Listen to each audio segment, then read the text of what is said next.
생각하는 대로 살지 않으면 결국에는 사는 대로 생각하게 된다. 어떻게 하라는 얘기예요? 생각하면서 살으라고 그래요. 여러 가지 생각하면서 살겠지만 죽음에 대해서 당하는 죽음이 아니라 맞이하는 죽음을 살기 위해서 어떻게 생각을 해야 되느냐, 그런 거를 얘기할게요. 사는, 죽을 사자죠. 사는 기쁨.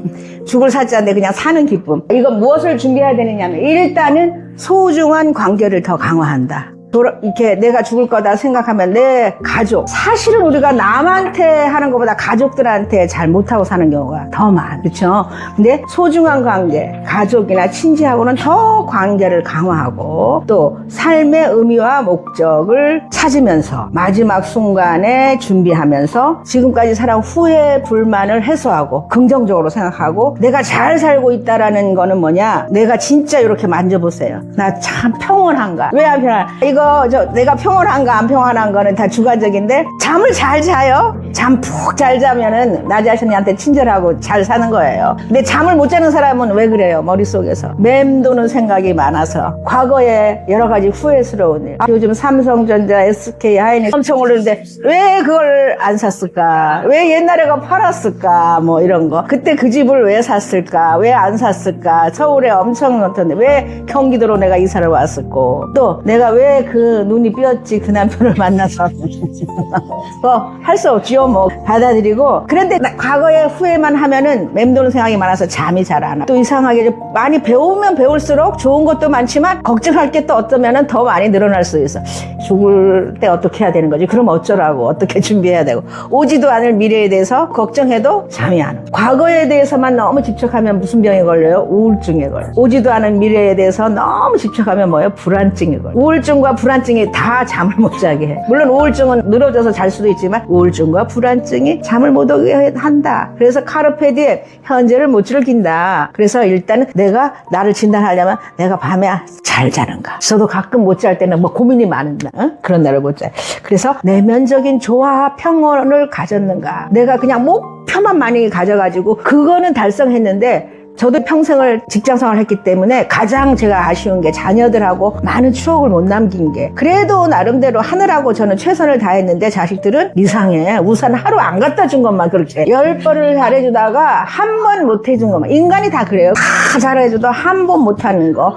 지금부터라도 그냥 친절하게 하는 게, 앞으로라도 이제까지 못한 건 할 수 없이 받아들이고, 앞으로라도 내가 다른 사람한테 평온하게 살면 소중한 관계를 더 강화하고. 자, 저도 이제는 70이거든요. 열심히 살다가 지금 오니까 후회하는 게 이렇게 많은데, 신랑하고도 재미있게 잘 산 사람이 지금 시간 많아도 잘 살아. 시간 많다고 우리는 나중에 여행 가자 어쩌고 하자 이러잖아요. 젊었을 때부터 그게 습관이 안 된 사람은 지금 갑자기 그거를 못해. 습관이 안 돼. 그러니까 우리가 소중한 관계를 강화한다라는 거는 지금부터 잘해야 되죠. 느꼈을 때부터. 나중에는 너무나 안 돼. 저는 진짜 그걸로 히스토리를 하려면 진짜 이게 자료도 들 건데 안 돼. 바깥에 일은 너무 열심히 했기 때문에 지금 이 나이에 이렇게 떠들고 다닐 수 있는 거. 경험을 너무 많이 해가지고. 근데 보세요. 타임라인이라는 거 있어요. 사람이 내 인생에서 그때 뭐 했지 했을 때, 정말 가정적인 엄마는 얘가 초등학교 1학년 때 우리가 그 집에 이사 갔지, 얘가 중학교 들어갈 때 뭐 했어 이렇게 해서 자식들 중심으로 되는 사람이고요. 저는요, 불행하게도 어느 직장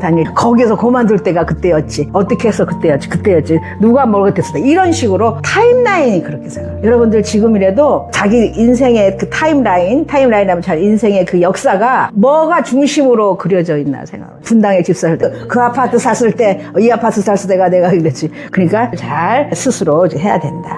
그래서 오계룡과 오멸론이 있는데, 옛날에 송나라 한 1000년 전인가요? 사람이 태어나면 생계, 신계, 가계, 노계, 사계를 준비하라고 그랬어요. 어떻게 살 것인지, 어떻게 건강 관리를 할 것인지, 어떻게 노후를 준비할 것인지, 죽음을 어떻게 준비할 것인지를 준비하라고 그런 거예요. 지금이 아니라 옛날부터. 그러면서 조선시대 학자가 사계를 준비할 때는 없애라 5개를. 오멸론, 재산을 없애고, 원망을 없애고, 빚을 없애고, 빚이라는 건 돈의 빚도 되지만 마음의 빚까지, 은혜 받은 사람. 또 정도 정도 정리하고. 네, 멸망, 이건 무슨 말이냐면 망을 멸하지 말아라라는 뜻이거든요. 이거는 뭐냐면 죽었다고 해서 없어지는 게 아니다라는 얘기예요. 그러니까 지금 아까 뭐 삶의 소멸이다 됐겠지만 과거부터 우리 민족 사이에는 뭐가 있었냐면 많은 그 이론이나 이런 게 볼 때 사후에 뭐가 있다라는 거예요. 그러니까 망이라고 해서 없어지는 게 아니다. 요즘은 특히 임사체험은 많이 연구가 되어 가고 있고 양자 물리학에 대해서 이 삶과 죽음 사후의 어떤 거에 대해서 굉장히 많이 연구가 되어 있어요. 우리는 다른 사람의 건 준비해 줄 수 없다. 내 몸과 내 마음과 나의 물질에 대해서만 준비할 수 있다라는 거예요. 그래서 몸에 대해서는 사전 연명 의료 의향서도 쓰고 사전 장례 뭐 장기증 이렇게 하는 거. 그다음 마음의 준비는 성찰과 인생 해오고를 해보고 용서할 사람에게 쭉 하고 버킷리스트도 쓰고 유언장도 쓰고 이게 우리가 수업에 들어가는 거예요. 이 사람들한테 죽음에 대해서 안내를 할 때 자서전 쓰고 할 때 요 중심으로 이게 웰다잉 커리큘럼이라고 생각을 하면 됩니다. 그래서 행복한 삶을 살기 위해서는 폭풍이 지나기 위해서는 내가 돈 번 다음에 해야지 뭐 한 다음에 해야지 하지 말고 폭풍 벼락이 치는 상황에서도 즐겁게 살라는 거예요. 그 지혜를 배우라는 거예요. 시간이 때를 기다려주지 않는다. 그 시간이 나의 행복한 삶을 살도록 기다려주지 않는다.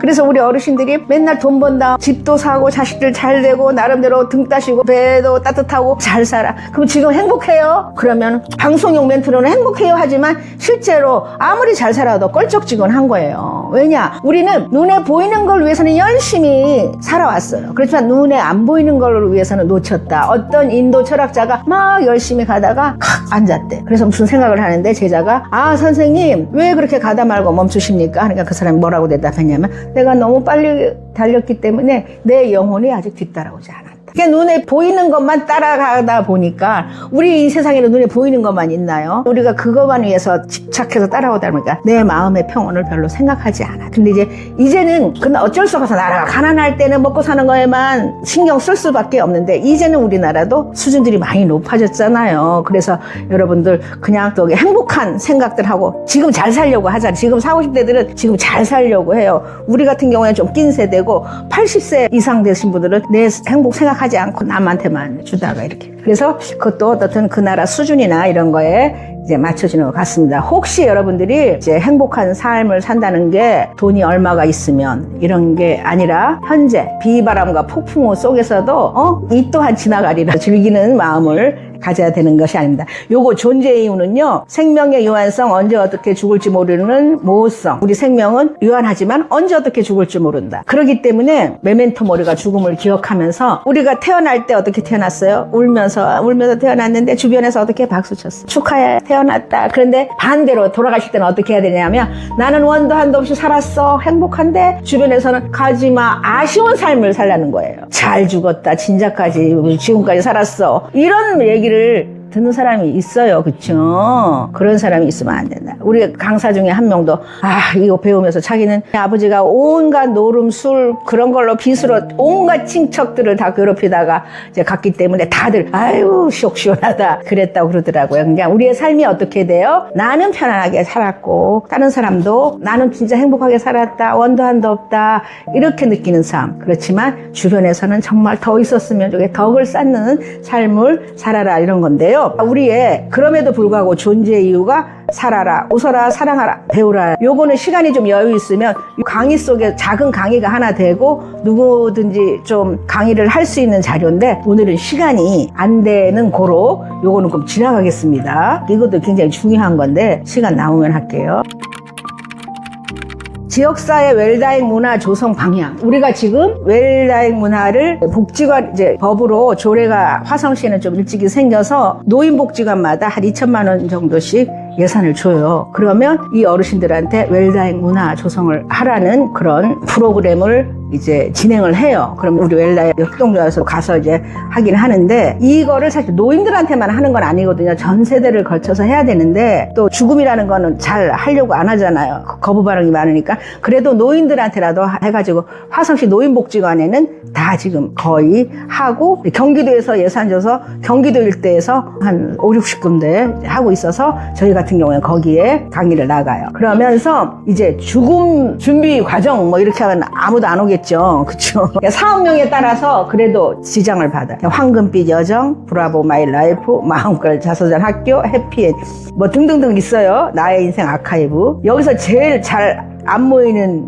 이름이 어떤 걸까요? 어떤 거가 해피엔딩이라고? 해피엔딩. 엔딩이라는 말이 들어가니까 이 말을 좀 쓰지 말지 이제가 그러면 또 복지관 나름대로 자기네가 진행되어 온 거 있기 때문에 또 그냥 쓰더라고. 근데 엔딩이라는 말 들은 경우에는 잘 안 해. 그만큼 죽음을 아직도 이제 거부. 그래도 많이 나아졌어요. 전보다는 많이 나아지고 또 이거 하면서 이제 결과물이 있어야 돼요. 그래서 자서전 같은 거 나오거든요. 이 프로그램 하면서 자기의 죽음 준비를 다 해놓은 여러 가지 다 쓴 걸 자서전을 이제 나오니까 그 수업 내용을 이제 결과물이 나와야 돼. 돈을 대줬으니까. 이걸 했다라는 증거물이. 그래서 꼭 자서전이 들어가요. 그래서 저희가 만드는 이제 자서전을 이제 잠깐 하면 이렇게 황금빛 인생, 나의 인생 노트 이렇게 해서 나오고 출판기념회도 하고 또 요거는 예산이 별로 없는데 서울 같은 데는 예산이 오히려 없어요. 이거는 한지로 이렇게 프로그램을 하는 경우가 있습니다. 우리가 죽음 문화 조성하고 이제 인생 노트라고 하거든요. 그걸 만드는데 유익한 점이 뭐냐면 삶의 기록과 기억이 보존된다.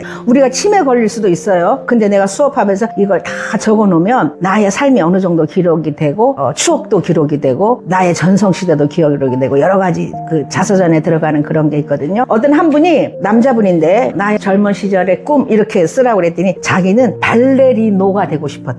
남자인데. 근데 그 얘기를 서로 이 책에 기록한 거예요. 아무한테도 얘기 안 한다. 그게 출판기념회 때 딸이 와서 보고 너무 놀란 거예요. 우리 아버지는 완전 노인네 뭐 이런 생각을 할 줄도 몰랐는데 우리 아버지도 이런 꿈이 있었구나라는 걸 확인하니까 아버지가 어떻게 보이겠어요. 그리고 우리가 딸이나 아들은 그래도 부모님이 자꾸 얘기를 하니까 어느 정도 부모님의 어떤 가치와 존재 가치나 과거에 대해서 알 수 있을지 모르지만 며느리나 사회 같은 경우는 몰라. 그냥 노인이지. 노인도요 65세부터 노인이라고 치면 65세, 70세, 80세, 90세 차이가 있어요. 우리는 어린아이들은 5학년, 4학년, 뭐 중2병, 무슨 병 뭐 하면서 진짜 짧게 그 세대의 아이들의 어떤 개성들을 존중해가면서 이렇게 대하고 저렇게 대하고 하는데 우리 노인들을 취급을 어떻게 해요? 65세부터 100세까지 그냥 노인 똑같은 걸로 떡이나 주면 잘 먹을 사람 아니거든요. 저도 노인이에요. 법적으로. 우리 같은 노인 또 다르단 말이에요. 그런데 우리는 그렇게 같이 취급하면서 푸대접 받는 경우도 있어. 너무 고상한 노인인데 완전 안 고상한 사람 취급해버리는 경우도 있고. 특히 사위나 아들, 며느리 더 모를 거 아니에요. 그러면 안 된다 이거지. 그래서 이 자서전에 너무 아름다운 과거 추억을 청춘시대 걸 다 기록해 놓으면 자녀들이 나를 대하는 거 자체가 달라진다. 그리고 또 인생 노트를 쓰다 보면 이 머릿속에는 별의별 게 다 들어가 있어. 내가 밥을 먹었네, 세수를 했네, 오른쪽으로 갔네, 문방구를 갔네, 학교를 갔네. 이것까지 지금 다 기록이 돼 있어요. 근데 우리는 뭘 기억해요? 에피소드만 기록하는 거예요. 스토리만 기억을 하는 건데 마찬가지로 우리 컴퓨터에 별의별 거 다 기록돼 있어요. 내가 갔던 발자취, 잘못된 거 다 기록해서 내가 클릭했을 때 그게 나오는 것처럼 마찬가지로 우리 머릿속에는 되게 많은 게 5살 때 물 먹은 것까지 기억이 돼 있거든요. 근데 우리가 기억되는 건 똑같은 상황에서도 내가 스토리 만든 것만 기억을 해서 빼내는 거예요. 우리 고등학교 동창들 만나보면 그때 상황에 대해서 기억하는 게 다 달라. 얘는 이걸 기억하고 얘는 저걸 기억하고 해서 다 모여야 진짜 우리 고등학교 때 시절이 다 나오는 것처럼 이 인생노트 수업을 하면서 이게 기교가 있어요. 요것만 가지고도 인생노트 쓰는 방법으로도 강의를 하거든요. 막 몇 시간씩. 그러면 이 머릿속을 말랑말랑하게 해서 과거의 걸 끌어내게 하면서 음악과 그림과 모든 것을 합체해가지고 종합예술로 만들어서 기억을 해내게 해요. 그러면 본인들이 여기서 뭘 느끼냐면 나는 그때 이상한 것만 생각을 했었는데 어떤 스토리만 생각했는데 그 스토리가 아닌 거를 또 끄집어내는. 그러다 보면 자기에 대해서 부정적으로 생각했던 거가 긍정적으로, 부정적으로 생각했던 대상이 긍정적으로 다 연출이 돼. 이 수업을 통해서 그렇게 되고 지혜와 교훈도 전달되고 또 가족 간의 유대 강화도 되고 이걸 책을 보면서 서로가 그리고 문화와 역사 이제 보존도 되고. 일본에는요 손바닥 자서전이라는 걸 40만 넘으면 막 쓰게 한다고 그러더라고요. 다 자서전을 쓴대요. 그래서 그걸 또 역사 바로 세우기 단체에서들 모아서 역사를 또 다시 바로 세우고. 우리가 역사는 누가 쓰는 거예요? 누가 쓰는 거예요?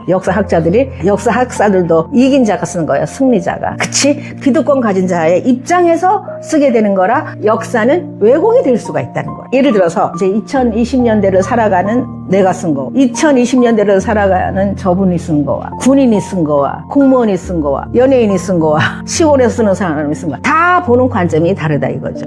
그래서 일본에서는 다 모아가지고 그때 그 시절에 살던 사람 걸 다 취합해서 다시 역사 바로 세우기를 하는 거예요. 우리나라는 아직 그런 문화는 안 된 것 같아요. 그래서 저는 이제 어르신들이 쓴 자서전을 많이 모아놔요. 어떤 분은 교육계에 계시던 분인데 실버타운 있을 때 본인이 쓴 57년도부터 실버타운에 들어와서 그 애환을 쓴 10년까지의 일기장, 57년부터. 이 사람이 교사였어요. 그래서 일본의 교육계에 사진 다 붙여가면서 그 몇 년이야? 60년 동안에 쓴 일기장이 저한테 있거든요. 너무너무 잘했어요. 그런 것들이 큰 자료가 된다는 거죠. 제가 에너지가 있으면 죽기 전에 제가 그걸 또 역사 바로 세우기 또 그 사업을 하게 될지도 모르지만 못하게 되면 또 그런 게 생길 거예요. 그럼 거기다 기증하고 가려고 쓰고 있습니다. 문화와 역사 보존하기 위해서라도 인생 노트가 쓰여진다. 근데 제가 어떤 비극이 있냐면 우리 남자 어르신들이나 여자 어르신들도 보면 가계부 같은 거 많이 잘 써놔. 옛날 사람 기록을 많이 해놨어요. 근데 돌아가시면 젊은 사람들은 돈 되는 것만 찾아가고 그거 다 밟고 버리고 다 소각시켜버려. 그래서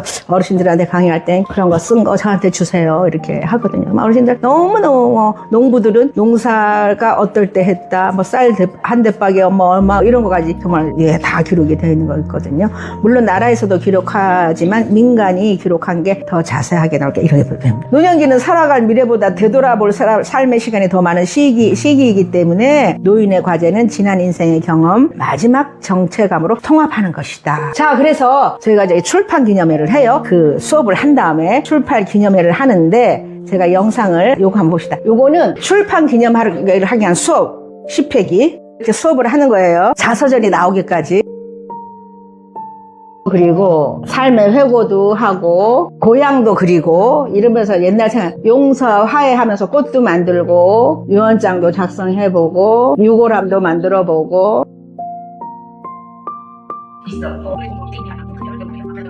이제 이렇게 해서 출판이 나왔어요. 이 중에서 생전 장례를 할 사람을 뽑았어요. 70대 되신 분인데 한 거예요. 이제는 좀 분위기 바꿔서 그날 우리가 출판 기념회 아까 한 거랑 그날 하루 이제 잔치 한 날이 있어요. 식구들 다 불러가지고 그날 스케치를 살짝 보도록 할게요. 이제 생전 장례식이 이렇게 치러진다 생각하면 돼요.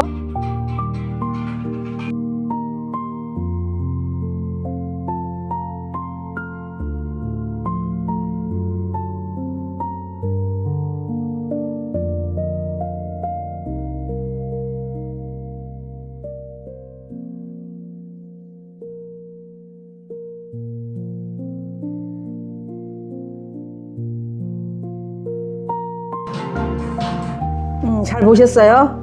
기분이 어때요? 울기도 하고.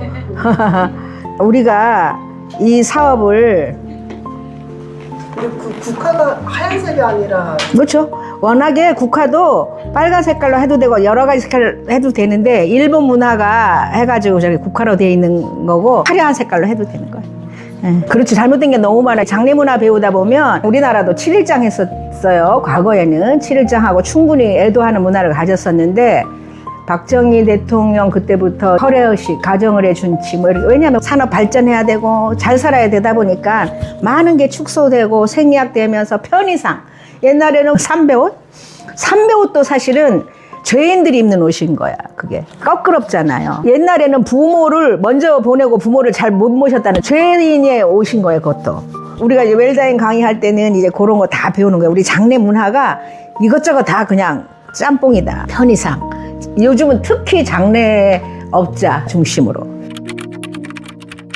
우리가 이제 생전 장례를 하면 어떤 이점이 있나. 이분이 장례식을 치른 다음에 그 다음날 가야금인가 그걸 등록을 했대요. 그러니까 자기가 이걸 하고 나면 더 인생 홀가분하면서 더 밝아지는 거예요. 우리가 생전 장례식을 하는 이유 왜 해야 되느냐. 자, 일단은 이제 삶을 정리하는 거예요. 죽음을 한번 죽는 게 아니라 지금까지 살아온 거를 한번 정리하고 만약에 저는 80세 생전 장례를 할 거거든요. 이제 그래서 뭐 이게 말이 이렇게 준비해 놓는데 예를 들어서 생전 장례를 나는 해야겠다 생각하면 어떻게 삶이 바뀔까요?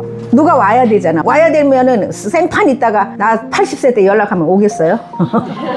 그쵸? 고객을 오게 하려면 내가 관계가 좋아야 되잖아. 그리고 우리가 인간관계를 뭐 끊는다 어쩐다 하는데 좋은 관계는 서로가 장례식에 와주는 장례식에 초대를 하려면 잘 지내야 되죠, 그 사람. 고객 확보하는 의미에 있어서도 잘 지내야 될 거예요. 즐겁게 사랑을 나누면서. 또 한 가지는 내가 장례식 준비를 하겠다, 생전장례 준비를 하겠다 하면 그 사람들이 와서 보여줄 게 있어야 되잖아요. 그러면 그림을 그리든지 책을 쓰든지 뭔가 지금 여러분들은 지금 시간이 너무 많아. 별의별 걸 다 해서 작품을 만들어서 작품 준비를 하든지 붓글씨를 배워서 뭔가 보여줄 게 있어야 되잖아요. 또 어떤 분들은 장학금을 그때 주는 거예요. 장학금. 응? 우린 자식들한테 주면서도 빌면서 줄 때가 있어. 받아달라고. 필요 없다고 해도 꼭 자식들한테만 주려고. 우리나라는 특히 외국 사람들은 기부 문화도 돼 있어가지고 자기가 편안하게 열심히 잘 살았다 그러면 실버타운에도 그걸 기부를 하고 간대요. 우리나라는 생전 안 오던 자식도 찾아가면서 주는 상황이에요. 꼭 자기 핏줄한테 주려고. 자식이 없으면 친척 누구한테라도 주려고. 기부 문화가 별로 없다. 근데 앞으로는 그 자기가 생전 장례식 하면서 사람 모으고 뭐하고 하면 그때 장학금을 뭐 조카들한테도 좀 나눠줄 수가 있지 않겠어요? 제가 실버타운 운영하면서 정말 나의 노후를 많이 준비하게 되더라고, 그 사람들을 보면서. 근데 그분들 중에서 제일 사람들도 많이 찾아오고 하시는 분은 어떤 분인가 봤더니 그분은 사실은 아이가 없어서 조카들한테 장학금을 조카들을 공부를 많이 시키신 분이 있어요. 이제 돌아가셨는데 그분은 정말 다른 부모들보다 안 외롭더라고. 오히려 조카들이 그 어르신의 장학금을 받고 잘 되니까 더 뿌리를 생각하게 되는 거예요. 그래서 오히려 자식들보다도 더 조카들이 많이 와서 그분의 말년이 되게 행복한 걸 봤어요. 그래서 저도 시집 가면서 친정하고 시댁의 조카들 중에서 서울에 있는 대학교 가면 내가 첫 등록금은 내가 대주겠다 그랬어요. 우리 조카가 시댁 합쳐서 한 열 몇 명 되는데요. 다행히도 서울에 들어간 사람, 우리 자식은 빼고 서울에 있는 학교 들어간 애가 3명이었어요. 한 애는 의대를 들어갔기 때문에 한 800만 원 대주고, 또 한 애는 숭실대 사회복지학과 들어가서 걔는 한 400만 원 대주고, 또 한 애는 서울시립대학 영문과를 들어가기 때문에 서울시립에는 등록금이 반이야. 200만 원. 그래서 3명을 딱 대준 적이 있어요. 근데 얘네들이 얼마나 나한테 잘하는지 몰라. 잘하라고 그런 건 아니지만 그래서 그거는 그 어르신한테 배워서 한 거거든요. 저는 지금 80세를 생전 장례식 문화로 만들면 어떨까 싶은 생각이 들어요. 근데 생전 장례식 한다라는 거는 후주 받는 게 아니에요. 그냥 내가 베푸는 거예요. 베이비부머 세대들은 돈이 많아요, 나름. 지금 우리 세대 중에서 제일 돈이 많은 세대가 베이비부머 세대예요. 60대, 70대. 이때가 열심히 살아가지고 돈이 많고 또 자녀들한테 해봤댔자 승산이 없다라는 것도 좀 알고 이제 이러니까 본인이 쓸 곳이 없어서 본인을 위해서 쓰려고 하는 그런 세대거든요. 근데 아이템이 없어, 상품이. 노인들을 위해서 쓸 상품이 없다 보니까 제가 이제 이 부분을 좀 개발을 해서 팔순을 좀 생전 장례 문화로 이렇게 가면 어떨까 해서 이제 이때는 장학금 제도도 있고 그리고 이제 이렇게 하는데, 그러면 이 생전 장례식을 한다라는 것이 내 삶을 살아온 걸 성찰하고 좋게 긍정적으로 받아들이고 그때부터는 다시 태어나니까 개인주의에서 공동체 의식으로 가는 거예요. 그래서 나하고 관련된 사람만 사랑하는 그런 거를 거듭나서 이제 사회를 위해서, 군중을 위해서, 공동체를 위해서 살아가는 삶이 선진국가에서 이루어지는 삶이에요. 봉사 많이 하고 사회를 위해서 하잖아요. 우리나라는 남을 볼 겨를이 없이 지금까지 왔어요. 근데 봉사가 가장 뇌 건강을 하게 하는 그런 거라고 얘기하잖아요. 그래서 이제는 사람이 사는 삶으로 만들어가는 문화가 되는 거예요. 서로가 다 행복합니다. 우리 지금 어때요? 남을 보면 머리가 아파, 뉴스 보면 머리가 아파, 옆에 사람 보면 머리가 아파. 다 경쟁을 하는 상대들이기 때문에 지금은 이웃이 스트레스를 주는 사람인 거예요. 그렇지만 우리가 공동체 문화로나 지금 왜 그러냐, 너무 개인주의에 나만 잘 되려고 하다 보니까 다 적이고 그러다 보니까 누굴 보면 더 힘들어, 어디 갔다 오면 더 힘들어, 잘난 사람들 너무 보느라고. 근데 이걸 떠나면 이 공동체가 행복한 삶을 살고 의미 있는 삶을 살게 되다 보니까 앞으로의 우리의 나라는 되게 수준이 높은 나라가 되겠죠. 의식이 높은 나라가. 지금도 좀 그렇게 돼가고 있긴 해요. 근데 저는 이 생전 장례식을 진행하는 게 더 그거를 가까이 가게 할 그런 매개체가 아닌가. 돈도 제대로 좀 합리적으로 나눠줄 수도 있고 그렇습니다. 그래서 이 어르신 인생노트 출판 기념회와 생전 장례식을 함께 진행하는 통합형 프로그램은 지역사회 어디 가서 이제 제안서 낼 때 해줄 수밖에 없게끔 이렇게 이제 긍정적인 측면을 많이 해놓고, 아까 그것도 우리가 저 지원을 받아서 한 사업이에요. 만찬까지 다 그게 한 몇 달 걸린 건데 인생 노트 만들고 식사하고 하는데 한 1,200만 원 들었어요. 10사람 대상으로 어디 갔다 오고 하는 거예요. 지금 현재로는 이제 지자체나 이제 이런 데서 프로그램을 이제 잘 내면은 가치 있는 일이다 할 때는 예산도 주고 또 예산을 받게끔 쓰는 거예요. 공공성도 있다. 마무리할게요. 웰다잉을 위한 인문학적 3대 명언. 메멘토 모리, 카르페 디엠, 아모르 파티. 메멘토 모리는 죽음을 기억하면서 살면 천년만년 살 것처럼 아득바득 해지지 않는다는 거죠. 마음이 좀 여유로워진다라는 얘기예요. 카르페 디엠은 아까 얘기했죠. 아모르 파티는 내 운명을 사랑하라. 요거 간단하게 하나씩 설명을 할게. 메멘토 모리. 기원 전후 로마가 굉장히 강대국이었어요. 강대국은 여러 약소 국가를 가서 전쟁을 치르고 이기고 착취하고 돌아오고 그런 경우가 많았는데, 전쟁을 승리로 이끈 장군은 그때 영웅이 되는 거예요. 그래서 백마 4마리가 끄는 그 백마를 타고 승전가를 부르면서 행복하게 이겼다. 그때는 그 사람이 완전 신격화되는 거예요. 그런데 그 나라에는 노예들을 사서 그 뒤에서 메멘토 모리 메멘토 모리 외치게 했대요. 그 무슨 말이냐, 너는 지금 전쟁에 이겨서 승전가를 부르고 있지만 너도 언제는 죽을 날이 있다. 겸손해라 겸손해라 겸손해라 하면서 그 흥분의 도가니를 안정시키고 사람이 죽음을 기억하면서 겸손해지는 법을 배우라는 의미에서 노예를 사서 이렇게 하라고 그랬대요. 얼마나 멋진 나라예요, 그쵸? 그리고 카르페 디엠은 현재를 즐기고 가능한 한 미래를 믿지 말아라. 인생은 덧없다. 다 돌아가는 거 자연의 순환이다. 인생은 어쩔 수 없이 한계가 있다. 죽음을 받아들이고 현재를 살아라. 이것도 기원전 23년에 이 시인이 한 얘기예요. 그러니까 지금 저도 공부하다 보면 매 2000년 전에 사람들이 이미 진리를 얘기했는데 우리는 그거를 바라보지 않고 그냥 이렇게 살아가다가 나중에야 느끼고, 젊어서 느끼는 사람도 있어요. 그런 사람들은 삶의 질이 높아. 철학가가 된다든지, 공자나 또 우리나라 법륜 스님도 젊었을 때 아마 했을 거예요. 지금도 보면 유명한 교수들 보면 이 깨달은 거를 거의 10대 때 깨닫는데요. 그런 사람들은 뭐 나름대로 남들한테 많은 걸 베풀면서 좋은 아우라로 살아가는 거죠. 자, 요건 메멘토 모리인데 해골도 있고 곰방대도 있고 세월의 덧없음을 뜻하는 거예요. 이게 작가는 알려지지 않고 유명한 유럽에서 내려오는 그 정물화래요. 바니타스, 해골과 꽃다발이 있는 정물화. 이건 뭐냐면 어떤 박물관 관장이 해골을 딱 봤을 때 그 해골만 봤을 때는 이 사람의 과거의 명예가 뭔지, 돈이 어떤 사람인지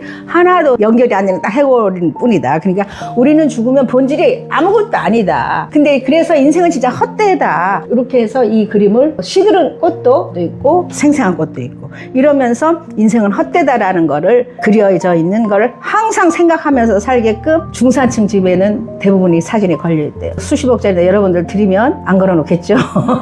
비싸니까 언제 혹시 비싸질지 모르겠다 해서 받아서 어디 창고에 두겠죠. 이렇게 이제 그 서양에는 이제 이런 식으로 했다고 그래요. 그리고 아모르 파티. 아모르 파티는 17세기에 니체가 한 얘기인데, 아모르 파티. 김연자가 많이 이제 이렇게 가수가 이제 하지만 내 인생을 완성시키기 위해서는 스스로를 존중하라. 이거는 무슨 말이냐면, 내가 성공하고 싶은데 우리 집에 돈도 없어. 나는 진짜 재벌도 되고 싶은데 우리 부모가 가난해. 이러면서 내 인생을 부정적으로 한탄만 하고 있으면 새로운 계획이 생길까요? 안 생길까요? 어떤 알코올 중독자 아버지한테 아들이 둘이 있었는데 한 아들은 마약 중독자가 됐고 아들 하나는 목사님이 됐대요. 답은 다 똑같아. 마약 중독자는 넌 어떻게 하다 그런 아버지 밑에서 살면서 그렇게 됐냐? 그런 아버지 밑에서 살다 보니까 마약밖에 할 일이 없더라. 목사는 그런 아버지한테서 살다 보니까 목사님밖에 할 일이 없더라. 상황은 다 똑같지만 그 인생을 받아들이고, 일단 받아들이고 마음을 비우면은 새로운 창조적인 내 잠재력을 일깨울 수 있는 잠재력이 우주랑 다 도와서 새로운 창의적인 생각을 하게 되는데, 아이고, 저 알코올 중독자 아버지 때문에 나 못 살아 하면 그게 꽉 차 있으니까 내 잠재력도 피울 수 있는 기회도 없고 우주의 기운도 안 도와주고 하다 보니까 내가 어떤 상황이든 그거를 일단 받아들이고 사는 거다. 어쩔 수 없다. 내 운명이 그렇게 태어났기 때문에 내 운명을 사랑하고 받아들였을 때 내가 새로운 계획을 세울 수 있다라는 말입니다. 이제 마무리 메시지 할게요. 오늘 우리는 삶의 태도를 지식이 아니라 사명을 함께 배웠습니다. 통합돌봄은 제도가 아니라 사람을 끝까지 놓지 않는 약속입니다. 삶의 어느 순간에도 누군가는 곁에 있다는 사회, 그 길을 이제 여러분들이 만들어가게 될 것입니다. 동의하나요? 네. 여러분들은 내 삶을 더 높게 보고 성찰해서 내 이웃을 바라보는 게 모든 인류가 목적으로 하는 의미 있는 삶이라고 해요. 자, 노래 하나, 우리 좀 너무 앉았으니 3시간 동안 대단하죠? 노래 하나 불러. 존재 이유 중에 사랑하라가 있어요, 사랑. 우리가 사랑을 하면, 사랑이라는 건 받으면 너무 기뻐요. 남한테 사랑을 주는 거는 축복이에요, 축복. 근데 우리의 뇌는, 뇌과학자들의 결론인데, 우리의 뇌는 남을 사랑할 때 내가 가장 활성화된다. 그게 우리가 더 큰 사랑을 할수록 기쁨을 떠나서 축복이 된다라는 거예요. 그래서 우리 일단은 사랑한다, 그동안 애썼다, 열흘 동안 하느라고 애썼다 하고 옆에 사람들한테 사랑을 주는 얘기를 하면 나 사랑하는 거 더 축복을 받는 기회가 되니까 사랑해 당신을 다 알잖아요. 남한테 사랑을 주는 거예요. 그건 축복이에요. 서로 마주 보면서 우리 소근육 운동, 배근육 운동 한번 할게요. 2분씩 하세요. 사랑해 L O V E 이렇게 해요. 사랑해 부르면서 상대방을 보면서 시작. 사랑해 당신을 L 정말로 사랑해 V 당신이 내 곁을 이 떠나간 뒤에 빨리 얼마나 눈물을 흘렸는지 모른다오.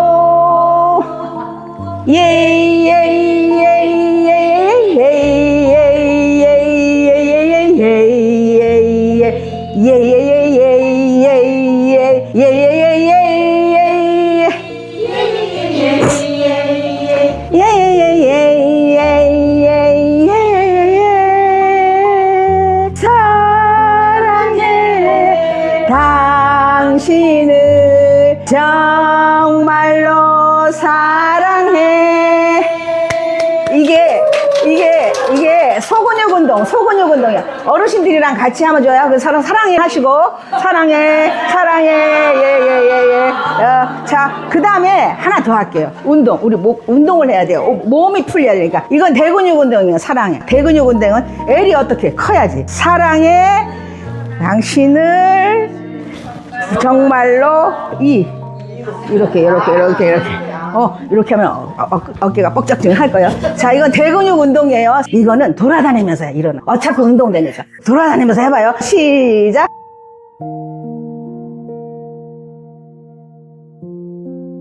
감사합니다. 우리가 몸이 먼저 움직여야 된다. 몸이 먼저 움직여야 된대. 모든 게 몸이 먼저 움직여야 된답니다. 감사합니다.